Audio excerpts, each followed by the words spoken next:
से जो है वो चीनी जो ज़ख़ीरा अंदोज़ की गई थी वो उसको बरामद किया है। उसको फिर ओपन मार्केट में सेल करवा दिया गया और उस बंदे को कोई 10,000 रुपये जुर्माना किया गया है। तो अब ये हमें आज इत्तला मिली थी कि इधर भी गढ़ महाराजा शहर में किसी दुकानदार ने जो है वो 200 से ज़ायद जो है वो चीनी के थैले जो हैं इनको ज़ख़ीरा किया हुआ है। तो वो जब मौका पर पहुँचे हैं तो वो इत्तला मुसद्दक़ा थी।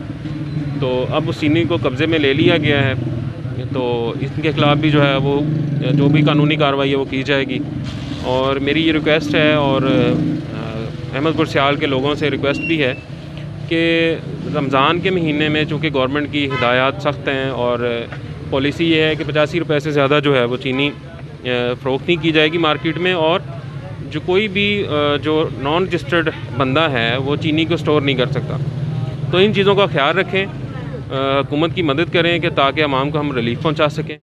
असिस्टेंट कमिश्नर अहमदपुर सियाल चौधरी रमेश ज़फ़र ने कार्रवाई करते हुए गढ़ महाराजा में 200 से ज़्यादा चीनी के गट्टू बरामद करके अपनी तहवील में ले लिए और उनका कहना था कि माह रमज़ान के मुक़द्दस महीने में ज़ख़ीरा अंदोज़ी करने वालों के ख़िलाफ़ सख्त कानूनी कार्रवाई की जाएगी।